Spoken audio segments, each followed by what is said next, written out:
What is up, everybody? This is Matt with the Hardcover Comic, and today I have something super exciting to show you guys. It is none other than Hellblazer by Garth Ennis Omnibus. Super excited. I took a major risk on this because, as everybody knows, it's not widely available, because of Diamond and all that fun jazz. I actually ordered it off of Amazon through a third party with an 83% rating.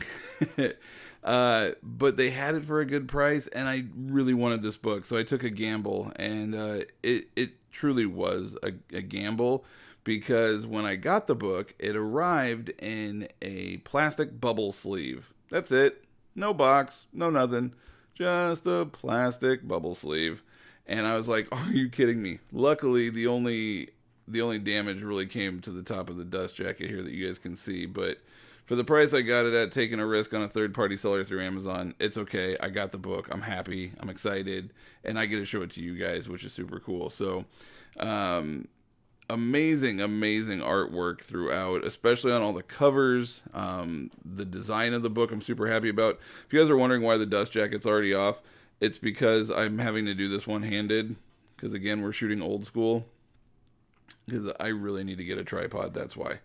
But anyhow, so here we have the back. So this one is going to collect issues 41 through 50, and then 52 through 83, and then Ennis leaves for a while and then comes back, and then it collects that last arc, 129 to 133, and then it's also going to collect Hellblazer Special Number 1, the graphic novel Heartland, and then the introduction from Ennis's Hellblazer editor, Stuart Moore. So it's a massive book. It's over 1,400 pages. It is huge. Here is and no, that's not a light shining from my camera. That's actually part of the art. But some beautiful dust flaps there. I love this so much. This is like, I know the original design they showed us, and I was kind of like, they could do better, and then they did, and I was super excited.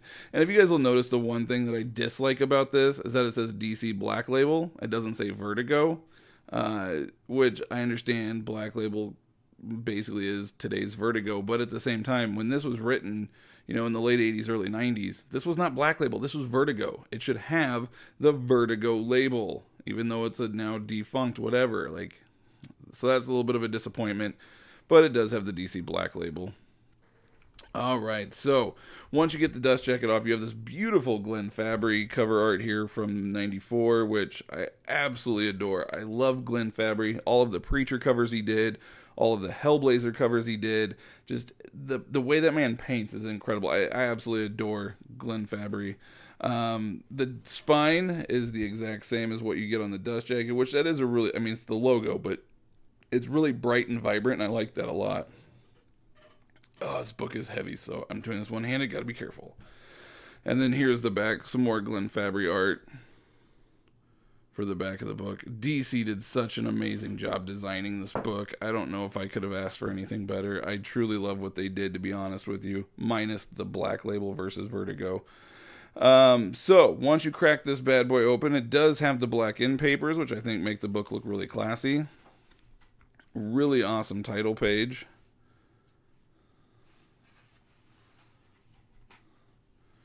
Your classic Glenn Fabri art there. And then it dives into your table of contents. So for those of you that are interested in the table of contents, here we go. Obviously, as we all know, it kicks off with issue 41 with Dangerous Habits, which, if you guys don't know, is Dangerous Habits is what Keanu Reeves' Constantine movie is very loosely based on, was the Dangerous Habits arc that Garth Ennis wrote. So yeah, it's loosely based. But as you guys can see, Glenn Fabri did a lot of the covers. And he's like one of my favorite cover artists of all time, so this is super cool to have. And then you have your introduction by Stuart Moore, and then it jumps right in here with issue 41. So, kind of showing you guys here, this is a sewn binding, and it's beautifully sewn, and the reason why I say that is there's not really as much gutter loss as one would think, and I'll kind of explain why once we get a little bit deeper into the book here, but as we're flipping through it, the book really, and I have stretched the spine a couple times now, but the book really doesn't want to lay flat until approximately page 300. At that point, that's when it'll start laying open on its own. So until you get to that 300 mark, you're just not there. Where are we at right now? 263. Almost. It wants to stay open, but just not quite. So once we get to, like I said, that 300 mark, 340. Now we're kind of staying open. You're getting a little bit of an eye hole there. I have had this book all the way cracked open in the middle. The eye hole is very small, but again, the book is massive. That's what you're gonna get. Let me, as we flip through, and you guys can see all this amazing art throughout. Let me get into the middle of the book and really sort of explain why the gutter loss isn't as bad as one would think. Alright, so where are we at? We're like 800. Okay, so we're about halfway through the book at this point. The reason why I say that the gutter loss isn't as bad as one would think is because in a book this thick, you're thinking, oh, I'm going to lose all the pages. Well, the beautiful thing that DC did is you can see they put black borders, or white, depending on the color of the page, but they put black or white borders going all the way around the art. So therefore, what gets lost down in there is the border, not the actual art or the speech bubbles or anything like that. It's the actual art. There are a couple of pages I found while flipping through it that don't have that border, and you do lose a little bit of the art, but overall, it was a really great move by DC to do it this way with the borders, so that way you're not getting any of that gutter loss, especially in a book that is this large. Because I know that was some of our concerns when this came out, was what about the gutter loss on a book that big?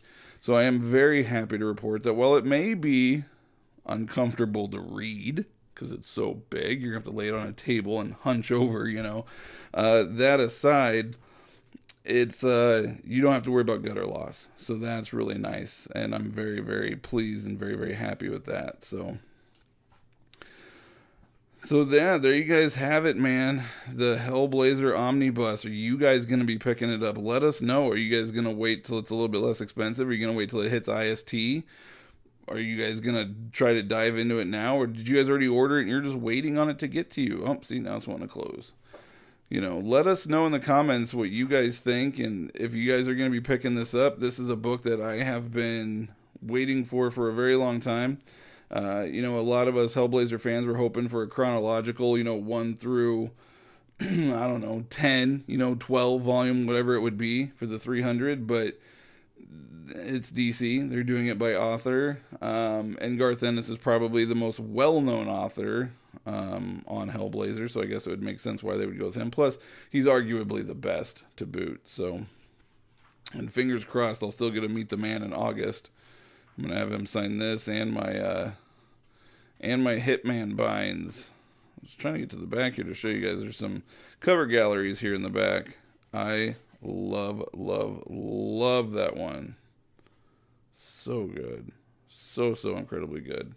But yeah, so there you guys have it. Let us know what you guys think in the comments below. Please like, subscribe, and share. And also, if you guys want to be put up for, next month's drawing for our Patreon, go to Hardcover, or go to patreon.com/The Hardcover Comic and donate a minimum of $1 to be entered in the next month's drawing. So thank you guys very much for all your support. Till next time, the power is yours.